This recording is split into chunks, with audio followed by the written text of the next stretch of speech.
नमस्कार श्रोते हो, इरा प्रवीण मराठी या युट्यूब चॅनलवर सर्वांचे स्वागत. आजच्या व्हिडिओमध्ये आपण ऐकणार आहात तुझ्या सोबतीचे ऋतू या कथेचा भाग 8. ही वीरची मुलगी आहे. तुम्ही हे आधी बोलला नाहीत. प्रियाची आई जागची उठून उभी राहिली. त्यांच्या चेहऱ्यावर अस्वस्थता पसरली होती. हो, प्रियाला याबद्दल पूर्ण कल्पना होती. तिने तुम्हाला सांगितलेलं दिसत नाहीये. प्रियाच्या सासूबाई पुढे होत म्हणाल्या. आता सर्वांच्या नजरा प्रियाकडे वळल्या. मला माहिती होतं, पण मी हे आधी बोलले असते तर आई बाबा इथे येण्यासाठी मुळीच तयार झाले नसते. ही काय पद्धत झाली? आम्हाला अंधारात ठेवून काय मिळालं तुला? आणि कधी ना कधी ही गोष्ट आमच्यापर्यंत पोहोचणार होतीच ना? मला हे स्थळ पसंत नाही. एकतर याचा आधी लग्न झालेलं असताना आम्ही मुलीच्या प्रेमाखातर इथं आलो. शिवाय पदरात एक मुलगी आहे हे आत्ताच कळतंय. प्रियाचे बाबा जायला निघाले. बाबा, लग्न मला करायचं आहे. मग तुम्ही का नाराज होताय? आमच्या लग्नानंतर या मुलीला वीरचे आई बाबा सांभाळतील ना? मग माझ्यावर तिची सगळी जबाबदारी येतेच कुठे? प्रिया जरा बेफिकीरपणे म्हणाली. Mind your tongue miss Priya. पुढच्या गोष्टी ठरवणाऱ्या तुम्ही कोण? हिची जबाबदारी घ्यायची नसेल तर मला हे लग्न मान्य नाही. लग्नासाठी माझी अट आहे हा.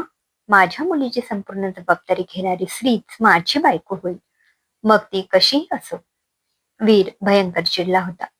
मी माझ्या बायकोविना या माझ्या मुलीने आईविना इतके दिवस कसे काढले असतील याची कल्पना तुम्ही कोणीही करू शकत नाही.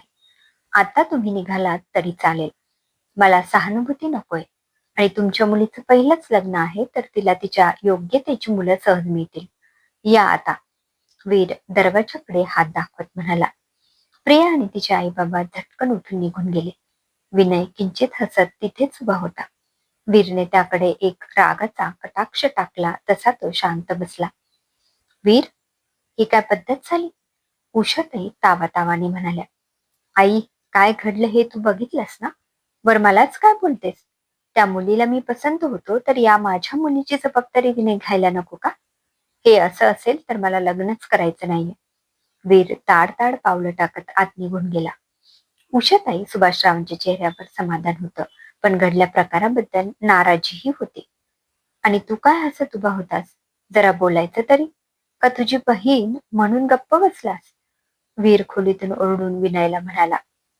सॉरी दादा, प्रिया मूर्ख आहे. एखादी व्यक्ती आवडली तर पूर्ण तयारीनिशी ती घरच्यांना पटवून द्यायची असते. हे म्हणजे असं झालं, घे घोडा आणि पी पाणी. मग हसू नाही तर काय करू? विनय. रिया आणि विनय, एक विचारू का? उषाताई दोघांच्या जवळ आल्या. तसं प्रश्नार्थक नजरेने दोघांनी एकमेकांकडे पाहिलं. तुम्ही समीराला दत्तक घ्याल? म्हणजे तिला आई वडिलांचं दोघांचं प्रेम मिळेल. रिया, बाळाला तुझा लळा लागलाय. विनय तिला नीट सांभाळतो, खेळवतो. तुम्ही दोघं तिचे हट्ट पूर्ण करतात. तुमचे चेहरे बघितले की तिच्या चेहऱ्यावरचा आनंद अगदी वेगळाच असतो. आई, मुलीचा बाप अजून जिवंत आहे. हे काय बोलतेस? हे बोलताना 10 वेळा विचार करायचा ग. सगळं तुमचं तुम्ही काय ठरवताय? संयुक्ताला जाऊन नुकतंच वर्ष झालंय. अजूनही तिच्या आठवणी ताज्या आहेत आणि तुम्ही ही झालेली जखम लगेच भरून काढायला निघाला. थोडा वेळ द्या. मला विचार करू द्या. बाबांच्या हातून चूक झाली आणि यात इतकी वर्ष गेली. आईने अजूनही त्यांना माफ केलेलं नाहीये. वीर, तोंड सांभाळून बोल. कुठली गोष्ट कुठे जोडावी हे कळतं? वय वाढलं तरी विचार अजूनही बालिश आहेत. तसं नसतं तर या लहान लेकराला वडिलांची माया दिली असतीस. हिच्यावर राग काढून काय मिळालं? सूड, मनशांती की वास्तव नाकारण्याचा प्रयत्न केलास? आमचं म्हणणं इतकंच आहे की तू जितक्या लवकर संसाराला लागशील तितक्या लवकर झालेला आघात विसरशील. पण हे तुला समजून घ्यायचंच नाहीये. उषाताई रागाने थरथरत होत्या. आई, मला स्वतःच मूल नको आहे आणि वीरला मूल असेल तर तुम्हाला काय अडचण आहे? लग्न मला करायचं आहे. मी नांदणार आहे त्या घरात. मग प्रॉब्लेम काय आहे? प्रिया, पण तू म्हणालीस ना बाळाची जबाबदारी वीरचे आई वडील घेतील म्हणून? रियाच्या सासूबाई मध्येच म्हणाल्या. हो, आत्ताही तेच सांभाळतात ना. पुढं तिला ते बघणार नाहीत का? मी नोकरी करते, मग त्यांना तिला बघावं लागणारच. बाकी मी नात्यानं तिची आई होणार, म्हणजे माझ्यावर तिची जबाबदारी आपसुकच आली. हे ऐकून रियाच्या सासूबाईंनी सुस्कारा सोडला. असं होतं तर तिथं बोलायचं ना. गप्प का बसलीस? मला कोणी बोलू दिलं का? बाबा उठून निघून आले. वीरने आम्हाला हकलून दिलं. माझे विचार कोणी जाणून घेण्याचा प्रयत्न केलाच नाही. खरंच तुला वीरशी लग्न करायचं आहे? प्रियाच्या सासूबाई मायेने जवळ आल्या. त्यांनी प्रियाच्या डोक्यावरून हात फिरवला. हो, एकदा का ठरवलं की मी त्यात बदल करत नसते. पण मला हे मान्य नाहीये. लोक काय म्हणतील? प्रियामध्ये दोष आहे असाच समज होईल सगळ्यांचा. एकतर हिचं पहिलं लग्न आहे. त्यात त्या वीरला बाळ आहे.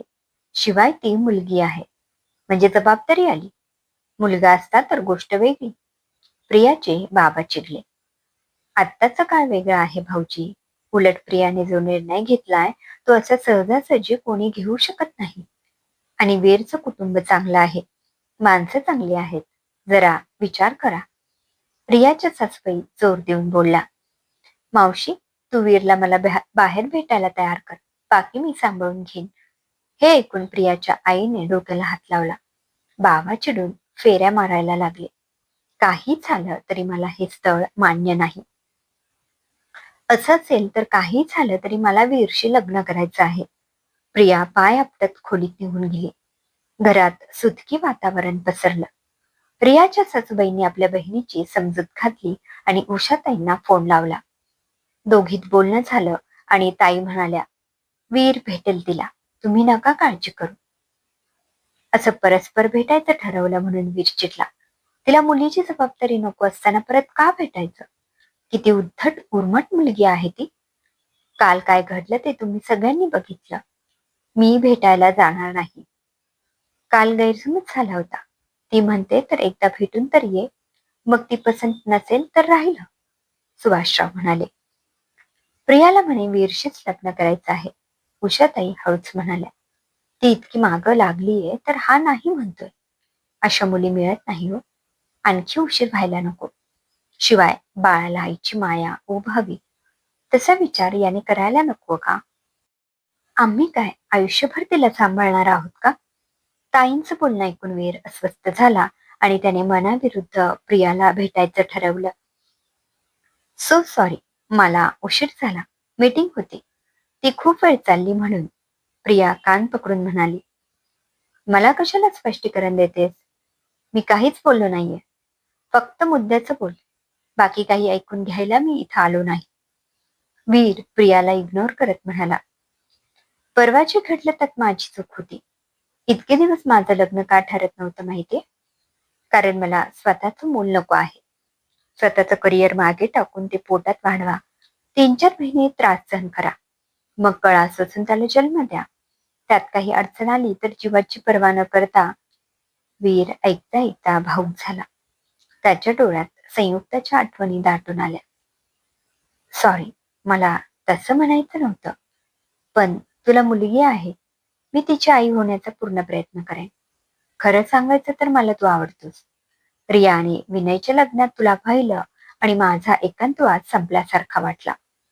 कधी कधी आपल्याला असं वाटतं लग्न करावं तर ह्याच माणसाशी. तसंच काहीच समज.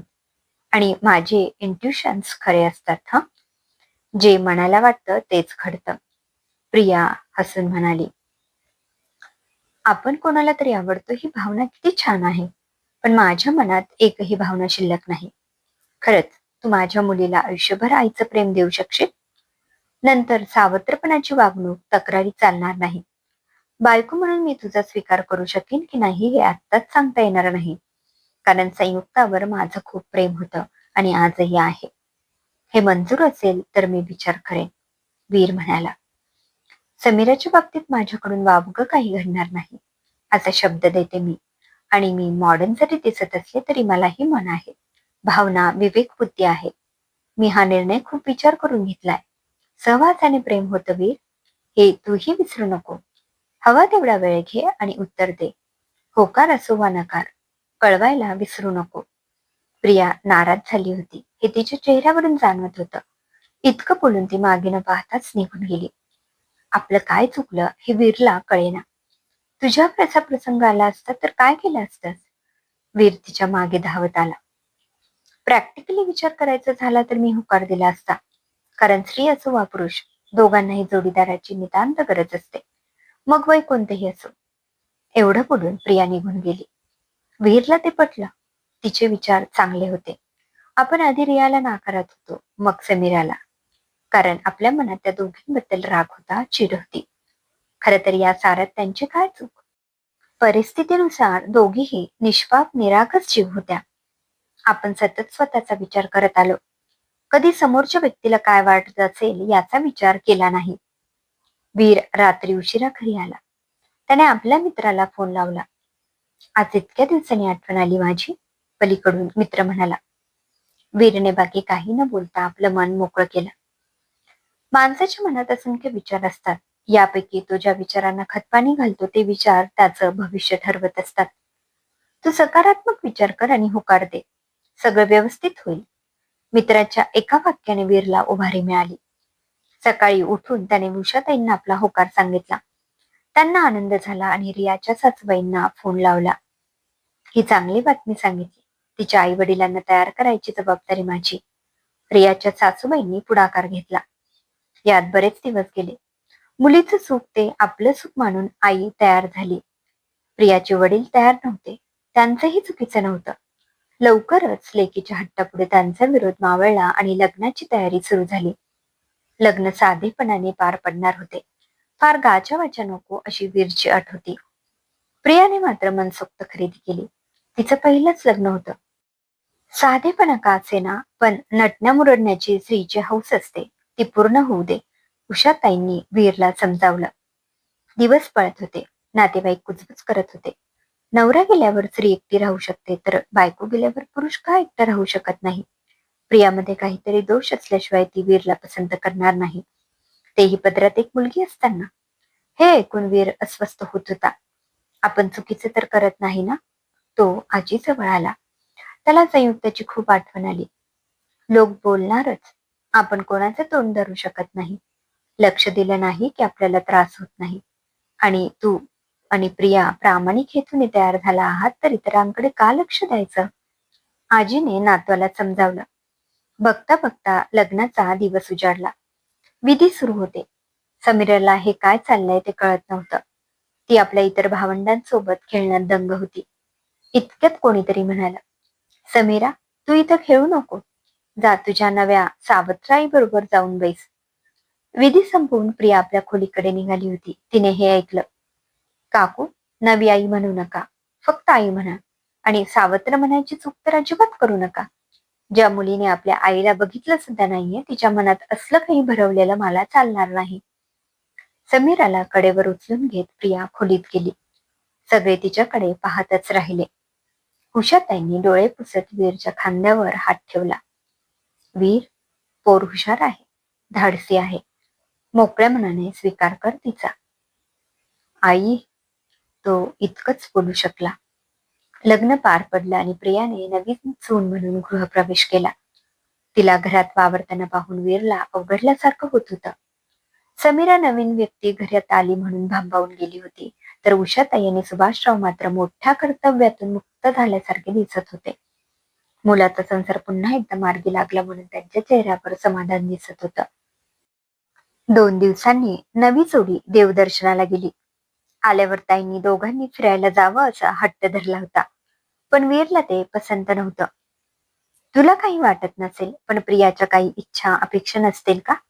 नवी नवरी आहे ती आणि तुझी बायकोही आहे. तिला काय हवं नको ते तू बघायचं. तिला सांभाळून घेणं तुझं कर्तव्य आहे. ताईंनी त्याला समजावलं. असं असेल तर समीरा सुद्धा आमच्या सोबत येईल. वीर हट्ट सोडायला तयार नव्हता. वेडा आहेस का? अशा वेळी मुलांना कोण घेऊन जातं? तिच्याकडे लक्ष द्यायला आम्ही आहोत. तुम्ही दोघं जाऊन या. तेवढंच एकमेकांना समजून घेता येईल. एकमेकांचे विचार, स्वभाव जाणून घेता येते. अख्खं आयुष्य सोबत काढायचंय तुम्हाला. असं अंतर ठेवून कसं चालेल? तुलाही जरा मोकळीक मिळेल. एकमेकांच्या सहवासाने दुःख विसरायला मदत होईल. काही झालं तरी उषाताई मागे हटणार नव्हत्या. आपल्या लेकाचा संसार पुन्हा उभा राहावा हा त्यांचा हेतू चांगला होता. हो नाही करत अखेर जोडी फिरायला गेली. प्रिया फार खुश होती. वीर मात्र शांत होता. संयुक्ताच्या आठवणी यातून त्याला छळत होत्या. नवं जोडपं म्हणून रिसॉर्ट कडून सजवलेली खोली मिळाली हे बघून वीरचा पारा चढला. हे सगळं काय आहे प्रिया? तू आईला भरीला घालून मला इथे येण्यासाठी भाग पाडलंस. मला थोडा वेळ हवा होता. तुला काय वाटतं, तू लगेच माझ्या संयुक्ताची जागा घेशील? माझी बायको म्हणून घरात मिरवशील?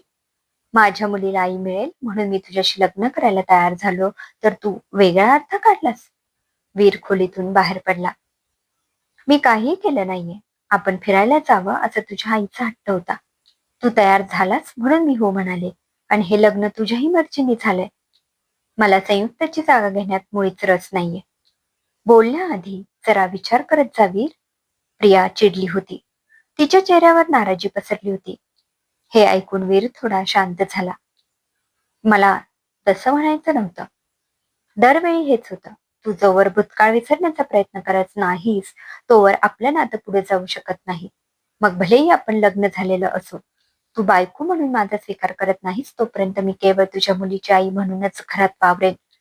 प्रिया रागाने खोलीत निघून गेली. वीरला प्रेमाने जिंकून घ्यायचं या तिच्या कल्पनेला धक्का बसला होता. लग्नानंतर सारं काही ठीक होईल असं समजून चालणारी तिची स्वप्न, आशा, अपेक्षा विरून गेल्या होत्या. रात्रभर वीर गॅलरीत बसून राहिला आणि प्रिया मात्र अश्रू ढाळत स्पंदत सजवलेल्या बेडवर पडून राहिली. क्रमशः लेखिका सायली जोशी